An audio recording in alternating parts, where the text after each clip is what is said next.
खोड़ुता हांडी को स्वागत। ये मु छुई आलू को भाजी रखी तेल टे भाजी देजी प्रथम सिझे नहीं मु भाजी नहीं ये सोरिष जीरा आउ रसुण शुखिला लंका ग्राइंडिंग कर रखी ये तेल पकईनेली ये तेल पकई सारापर जस्ट कि फुटण फुटईनेली फुटण फुटई सारापर ये मु बाटी रखी रसुण आ शुखिला लंका जीरा ग्राइंडिंग को पकईनेली सोरिष तक आम यही पकईवा अदा पकईवा ना कि पियाज भी मुझे पकईनी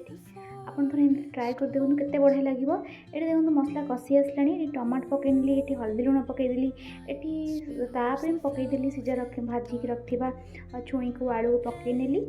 पकईकी टिके हल्का कषिक तार पानी देदेली आउ पकई सारापर देखूँ ये रेडी हो गलानी आमर छुई आलू बेसर ये लास्ट को भाजी रखा बड़ी को पकई नौ बड़ीटा पकड़े बहुत बढ़िया टेस्ट लगे पकई देती देखूँ पकई सारा रेडी हो गला आमर तरकारी आपण मैंने भी ट्राए करूँ आपण घर लोक खुआतु